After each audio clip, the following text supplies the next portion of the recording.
नमस्कार दोस्तों। प्रस्तुत है मुंशी प्रेमचंद द्वारा लिखी उपन्यास कायाकल्प का भाग 22। फागुन का महीना आया। ढोल मंजीरे की आवाज़ें कानों में आने लगी। कहीं रामायण की मंडलियाँ बनी, कहीं फाक चौपाल का बाजार गर्म हुआ। पेड़ों पर कोयल कुकी, घरों में महिलाएं फूकने लगी।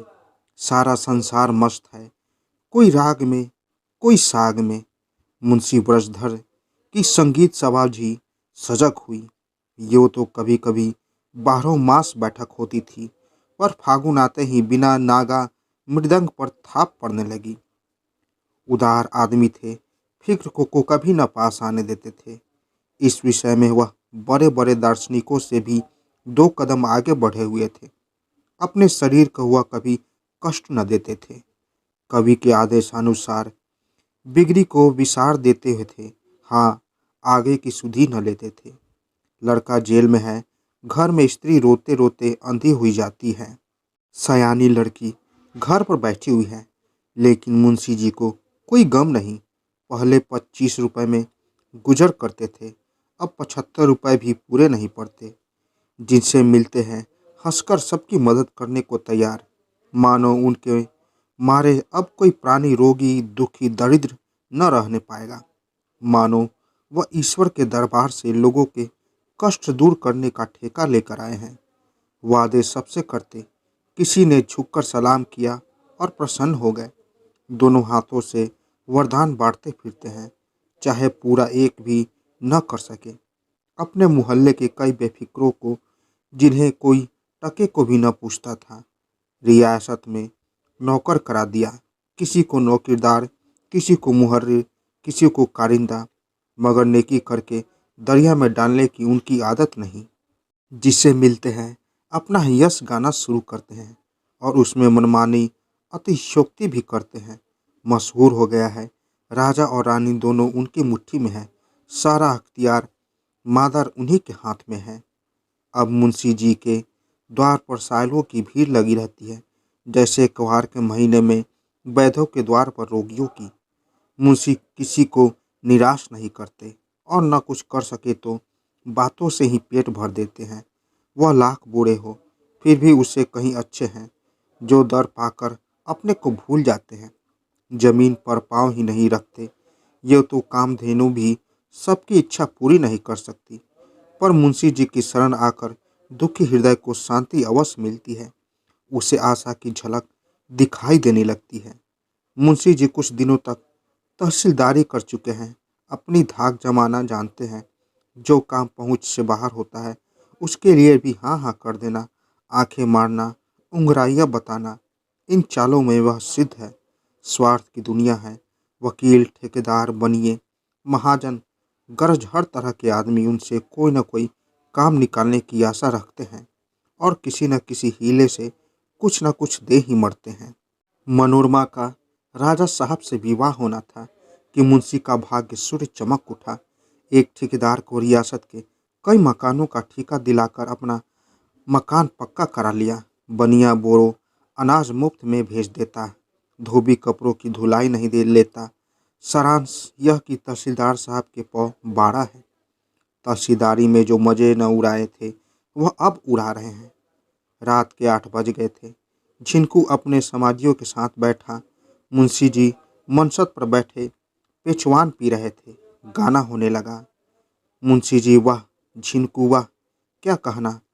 अब तुम्हें एक दिन दरबार में ले चलूँगा। झिनकू, जब मर जाऊँगा तब ले जाइएगा क्या? 100 बार कह चुके। भैया हमारी भी परवरिश कर दो, मगर जब अपनी तकदीर ही खोटी है तो तुम क्या करोगे? नहीं तो क्या गैर गैर तो तुम्हारी बदौलत मुझे पर दाव देते हैं और मैं कोरा ही रह जाता। जो तुम्हारी दुआ से छाक तक रोटियां तो मिल जाती हैं, लेकिन राज दरबार का सहारा हो जाए तो जिंदगी का कुछ मजा मिले। मुंशी, क्या बताऊँ जी, बार बार इरादा करता हूँ, लेकिन ज्यों ही वहाँ पहुँचता हूँ, कभी राजा साहब और कभी रानी साहब कोई ऐसी बात छेड़ देते हैं कि मुझे कुछ कहने की याद ही नहीं रहती, मौका ही नहीं मिलता। झिनकू, कहो चाहे ना कहो, मैं तो अब तुम्हारे दरवाजे से टलने का नहीं। मुंशी जी, कहूँगा, जी और बदल कर यह समझ लो कि तुम वहाँ हो गए हो। बस मौका मिलने भर की देर है। रानी साहब इतना मानती है कि जिसे चाहूँ निकलवा दूँ, जिसे चाहूँ रखवा दूँ। दीवान साहब भी अब दूर ही से सलाम करते हैं। फिर मुझसे अपने काम से काम है, किसी की शिकायत क्यों करूं? मेरे लिए कोई रोक टोक नहीं है। मगर दीवान साहब बाप है तो क्या बिल इतला कराए सामने से नहीं जा सकते? झिनकू, रानी जी का क्या हाल पूछना? सचमुच रानी है। आज शहर भर में वाह वाह हो रही है। बुढ़िया के राज में हाकिम डॉक्टर लूटते हैं, अब गुनियों की कदर है।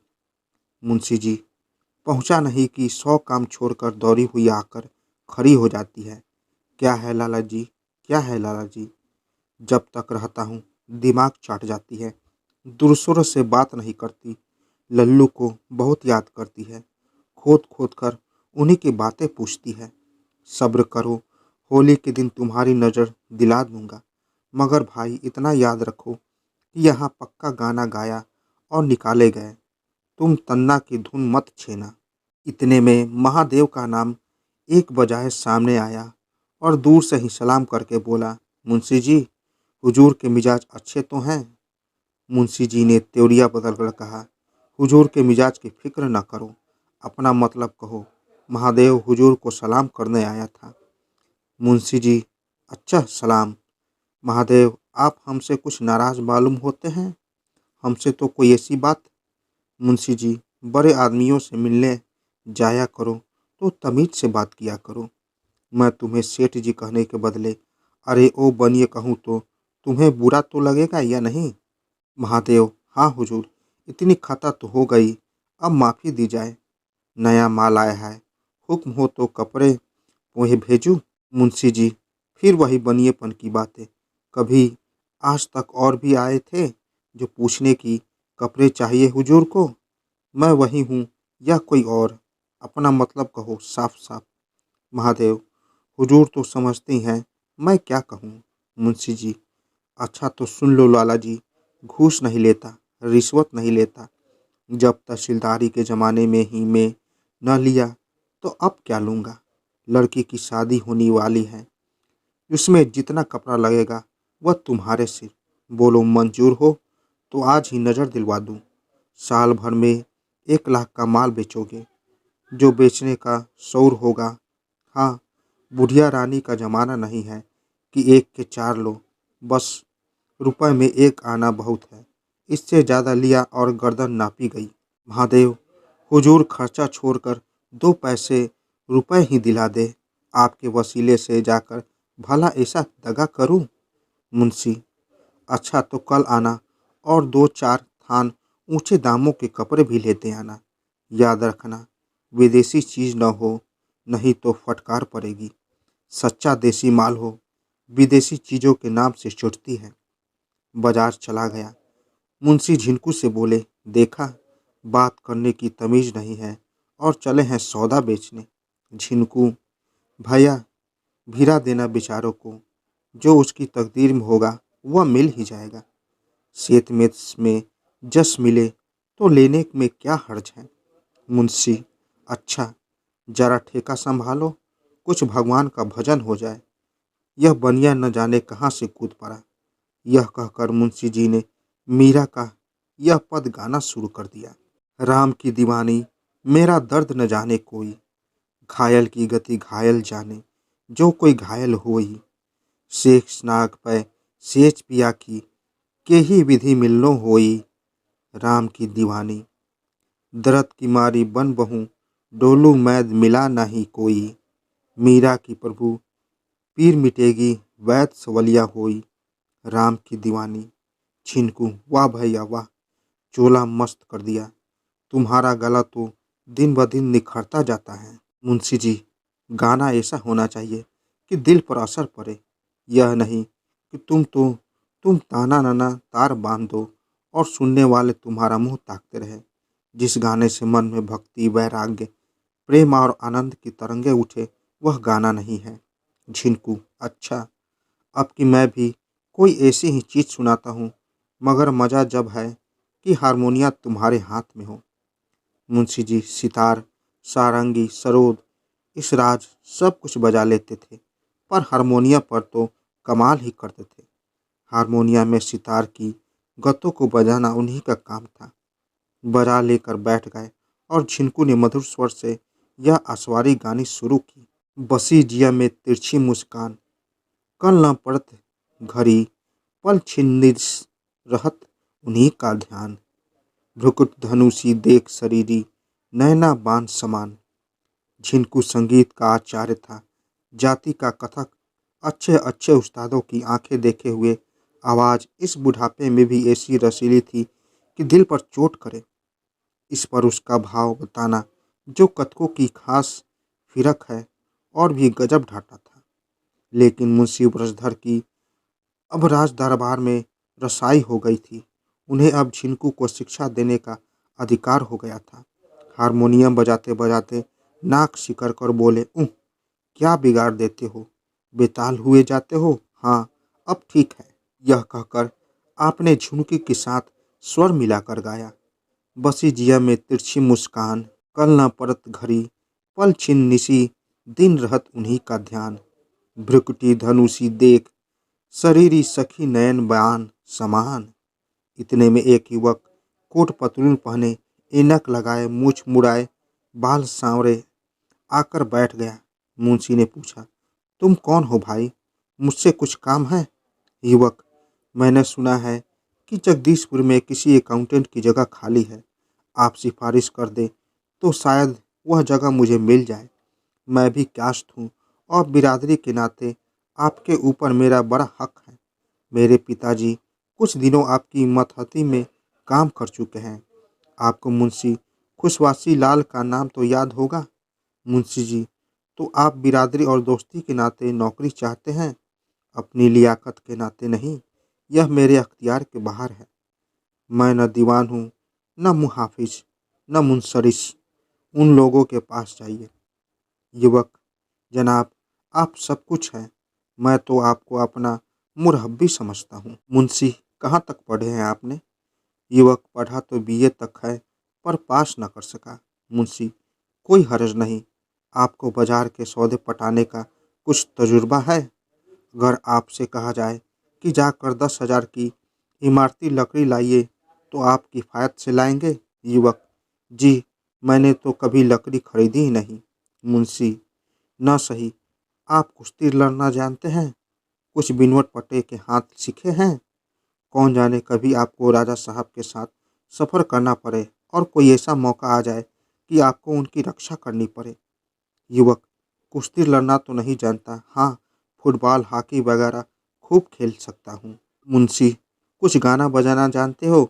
शायद राजा साहब को सफ़र में कुछ गाना सुनने का जी चाहे तो उन्हें खुश कर सकोगे। युवक, जी नहीं, मैं मुसाहब नहीं होता चाहता, मैं तो अकाउंटेंट की जगह चाहता हूँ। मुंशी, यह तो आप पहले ही कह चुके हैं। मैं यह जानना चाहता हूँ कि आप हिसाब किताब के सिवा और क्या कर सकते हैं। आप तैरना जानते हैं। युवक, तैर सकता हूँ, पर बहुत कम। मुंशी, आप रईसों के दिल हलाप के लिए किस्से कहानियाँ चुटकुले लतीफ़े कह सकते हैं। युवक हंसकर, आप तो मेरे साथ मजाक कर रहे हैं। मुंशी, जी नहीं, मजाक नहीं कर रहा हूँ, आपकी लियाकत का इम्तिहान ले रहा हूँ। तो आप सिर्फ हिसाब किताब करना जानते हैं और शायद अंग्रेजी बोल और लिख लेते होंगे। मैं ऐसे आदमी की सिफारिश नहीं कर सकता। आपकी उम्र होगी कोई 24 साल की। इतने दिनों में आपने सिर्फ हिसाब लगाना सीखा है। हमारे यहाँ तो कितने ही आदमी 6 महीने में ऐसे अच्छे मुनीम हो गए हैं, बड़ी बड़ी दुकानें संभाल सकते हैं। आपके लिए यह जगह नहीं है। युवक चला गया तो झिनकू ने कहा, भैया, तुमने बेचारों को बहुत बनाया, मारे शर्म के कट गया होगा। कुछ उसके साहबी ठाठ की परवाह न की। मुंशी, उसका साहबी ठाठ देखकर ही तो मेरे बदन में आग लग गई। आता तो आपको कुछ नहीं, पर ठाठ ऐसा बनाया है मानो खास विलायत से चले आ रहे हैं। मुझ पर बचा रूप जमाने चले थे। 4 हरफ अंग्रेजी पढ़ ली तो समझ गए कि अब हम फाजित हो गए। पूछो, जब आप बाजार में धेले का सौदा नहीं ला सकते तो आप हिसाब किताब क्या करेंगे। यही बातें हो रही थी कि रानी मनोरमा की मोटर आकर द्वार पर खड़ी हो गई। मुंशी जी नंगे सिर नंगे पाँव दौड़े। जरा भी ठोकर खा जाते तो फिर उठने का नाम न लेते। मनोरमा ने हाथ उठाकर कहा, दौड़िए नहीं, मैं आप ही के पास आई हूँ, कहीं भागी नहीं जा रही हूँ। इस वक्त क्या हो रहा है? मुंशी, कुछ नहीं हुजूर, कुछ ईश्वर का भजन कर रहा हूँ। मनोरमा, बहुत अच्छी बात है, ईश्वर को जरूर मिल ले रहिए, वक्त पर बहुत काम आते हैं। कम से कम दुख दर्द में उनके नाम से कुछ सहारा तो ही हो जाता है। मैं आपको इस वक्त एक बड़ी खुशखबरी सुनाने आई हूँ। बाबूजी कल यहाँ आ जाएंगे। मुंशी, क्या लल्लू? मनोरमा, जी हाँ, सरकार ने उसकी मियाद घटा दी है। इतना सुनना था कि मुंशी जी बेतहाशा दौड़े और घर में जाकर हाँफते हुए निर्मला से बोली, सुनती हो, लल्लू कल आएगा। मनोरमा रानी दरवाजे पर खड़ी है। यह कहकर उल्टे पांव फिर द्वार पर आ पहुंचे। मनोरमा, अम्मा जी क्या कर रही है, उनसे मिलने चलूं? निर्मला बैठी आटा गूंथ रही थी। रसोई में केवल एक मिट्टी के तेल की कुप्पी जल रही थी, बाकी सारा घर अंधेरा पड़ा था।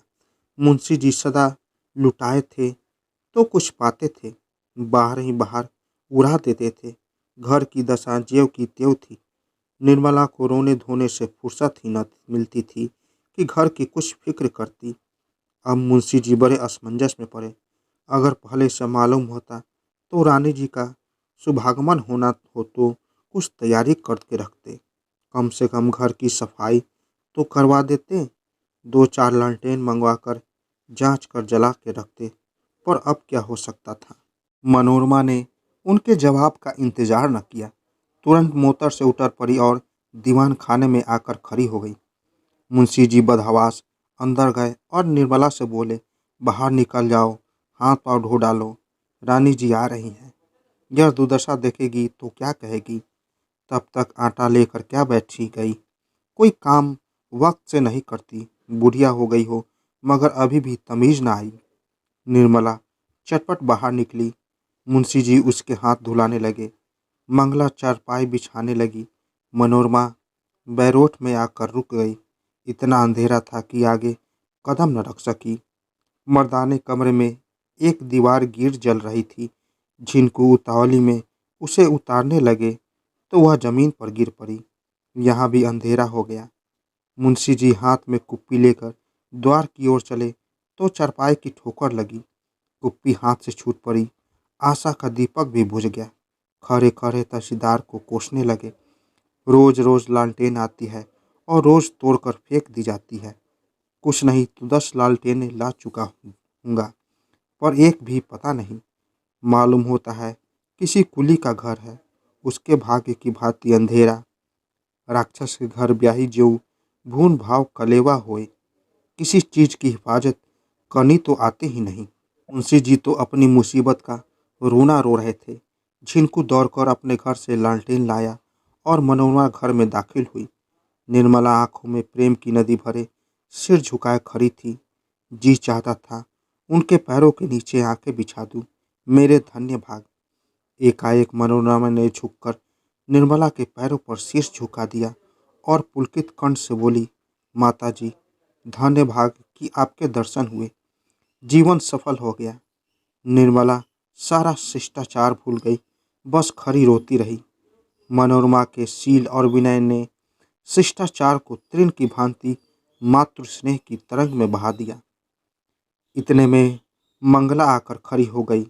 मनोरमा ने उसे गले से लगा लिया और स्नेह कोमल स्वर में बोली, आज तुम्हें अपने साथ ले चलूंगी। 2-4 दिन तुम्हें मेरे साथ रहना पड़ेगा। हम दोनों साथ साथ खेलेंगी। अकेले परे परे मेरा जी घबराता है। तुमसे मिलने की बड़ी इच्छा थी। निर्मला, मनोरमा, तुमने हमें धरती से उठाकर आकाश पर पहुंचा दिया। तुम्हारे शील स्वभाव का कहाँ तक बखान करूं? मनोरमा, माता के मुख से ये शब्द सुनकर मेरा हृदय गर्व से फूला नहीं समाता। मैं बचपन ही से मातृ स्नेह से वंचित हो गई, पर आज मुझे ऐसा ज्ञात हो रहा है कि अपनी जननी के चरणों को स्पर्श कर रही हूँ। मुझे आज्ञा दीजिए कि अब भी कभी जी घबराए तो आकर आपके स्नेह के कोमल चरणों में आश्रय लिया करूं। कल बाबूजी आ जाएंगे। अवकाश मिला तो मैं भी आऊँगी, पर मैं किसी कारण से ना आ सकूँ तो आप कह दीजिएगा कि किसी बात की चिंता न करें।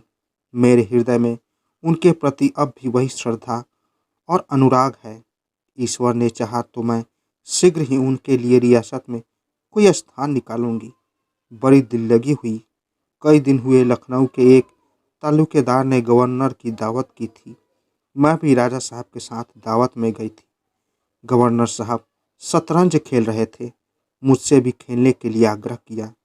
मुझे शतरंज खेलना तो आता नहीं, पर उनके आग्रह से बैठ गई। ऐसा संयोग हुआ कि मैंने ताबड़तोड़ उनको 2 मातें दी। तब आप झल्लाकर बोले, अब की कुछ बाजी लगाकर खेलेंगे? क्या बत्ती हो? मैंने कहा, इसका निश्चय बाजी पूरी होने के बाद होगा। तीसरी बाजी शुरू हुई। अब की वह खूब संभल कर खेल रहे थे और मेरे कई मोहरे पीट लिए। मैंने समझा अब की मात हुई, लेकिन सहसा मुझे ऐसी चाल सूझ गई कि हाथ से जाती हुई बाजी पलट पड़ी। मैं तो समझती हूँ ईश्वर ने मेरी सहायता की। फिर तो उन्हें लाख लाख सिर पटका। उनके सारे मित्र जोर मारते रहे, पर मात न रोक सके। मेरे सारे मुहरे धरे ही रह गए। मैंने हंसकर कहा, बाजी मेरी हुई, अब तो कुछ मैं मांगूं वह आपको देना पड़ेगा। उन्हें क्या खबर थी कि मैं क्या मांगूंगी। हंसकर बोले, हाँ हाँ, कब फिरता हूँ।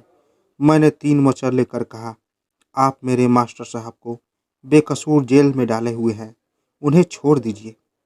यह सुनकर सभी सन्नाटे में आ गए, मगर कौल हार चुके थे और स्त्रियों के सामने ये सब जरा सज्जनता का स्वांग भरते हैं।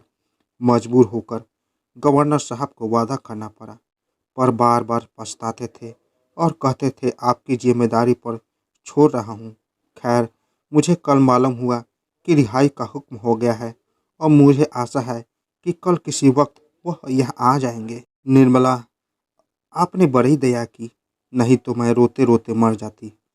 मनोरमा, रोने की बात क्या थी। माताओं को चाहिए कि अपने पुत्रों को साहसी और वीर बनाए। एक तो यहाँ के लोग ही डरपोक होते हैं, उस पर घर वालों का प्रेम उसकी रही सही हिम्मत भी हर लेता है। तो क्यों बहन, मेरे यहाँ चलती हो? मगर नहीं, कल तो बाबूजी आएंगे। मैं किसी दूसरे दिन तुम्हारे लिए सवारी भेजूंगी। निर्मला, जब आपकी इच्छा होगी तभी भेज दूंगी। मनोरमा, तुम क्यों नहीं बोलती बहन? समझती होगी कि यह रानी है, बड़ी बुद्धिमान और तेजस्वी होगी। पहले रानी देवप्रिया को देखकर मैं भी यही सोचा करती थी, पर अब मालूम हुआ कि ऐश्वर्य से न बुद्धि बढ़ती है न तेज। रानी और बांदी में कोई अंतर नहीं होता।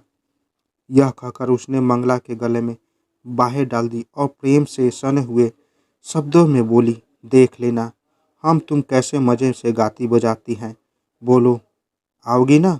मंगला ने माता की ओर देखा और इशारा पाकर बोली, जब आपकी इतनी कृपा है तो आप क्यों न जाऊंगी। मनोरमा, कृपा और दया की बात करने के लिए मैं तुम्हें नहीं बुला रही हूँ। ऐसी बातें सुनते सुनते ऊब गई हूँ। सहेलियों की भांति गाने बजाने हंसने बोलने के लिए बुलाती हूँ। वहाँ सारा घर आदमियों से भरा हुआ है, पर एक भी ऐसा नहीं जिसके साथ बैठकर एक घड़ी हंस बोल सकूं। यह कहते कहते उसने अपने गले से मोतियों का हार निकालकर मंगला के गले में डाल दिया और मुस्कुराकर बोली, देखो अम्मा जी, यह हार इसे अच्छा लगता है ना? मुंशी जी बोले, ले मंगला, तूने तो पहली ही मुलाकात में मोतियों का हार मार लिया। और लोग मुंह ही ताकते रह गए। मनोरमा, माता पिता लड़कियों को देते हैं, मुझे तो आपसे मिलना चाहिए। मंगला तो मेरी छोटी बहन है, जी चाहता है इसी वक्त लेती चलूं। इसकी सूरत तो बाबूजी से बिल्कुल मिलती है। मर्दों के कपड़े पहनना दिया जाए तो पहचानना मुश्किल हो जाए। चलो मंगला, कल हम दोनों आ जाएंगी। निर्मला, कल ही लेती जाइएगा। मनोरमा, मैं समझ गई, आप सोचती होगी ये कपड़े पहने क्या जाएगी, तो क्या वहाँ किसी बेगाने घर में जा रही है? क्या वहाँ साड़ियाँ ना मिलेगी? उसने मंगला का हाथ पकड़ लिया और उसे लिए द्वार की ओर चली। मंगला हिचकिचा रही थी, पर कुछ कह न सकी। जब मोटर चली तो निर्मला ने कहा, साक्षात देवी है। मुंशी लुल्लू पर इतना प्रेम करती है कि वह चाहता तो उससे विवाह कर लेता। धर्म ही खोना था तो कुछ स्वार्थ से खोता। मीठा हो तो जूठा भी अच्छा नहीं, तो कहाँ जाकर गिरा उस कंगाली पर जिसके माँ बाप का भी पता नहीं। निर्मला व्यंग से, वाह वाह, क्या लाख रुपए की बात कही है। ऐसी बहू घर में आ जाए लाला तो एक दिन न चले। फूल सूंघने में ही अच्छा लगता है, खाने में नहीं। गरीबों का निर्वाह गरीबों में ही होता है। मुंशी प्रेम बड़े बड़ों का सिर नीचा कर देता है। निर्मला, न जी जलाओ, बेबात की बातें हो। तुम्हारे लुल्लू ऐसे ही तो बड़े खूबसूरत है। सिर में एक बाल न रहता। ऐसी औरतों को प्रसन्न रखने के लिए धन चाहिए। प्रभुता पर मरने वाली औरत है। 10 बज रहे थे। मुंशी भोजन करने बैठे, मारे खुशी के फूले न समझते थे। लुल्लू को रियासत में कोई अच्छी जगह मिल जाएगी, फिर पांचों उंगली घी में है। अब मुसीबत के दिन गए, मारे खुशी के खाया भी नहीं गया। जल्दी से 2-4 कौर खाकर बाहर भागे और अपने इष्ट मित्रों से चक्रधर के स्वागत के विषय में आधी रात तक बातें करते रहे। निश्चय किया गया कि प्रातःकाल शहर में नोटिस बांटी जाए और सेवा समिति के सेवक स्टेशन पर बैंड बजाते हुए उनका स्वागत करें। लेकिन निर्मला उदास थी। मनोरमा से उसे न जाने क्यों एक प्रकार का भय हो रहा था।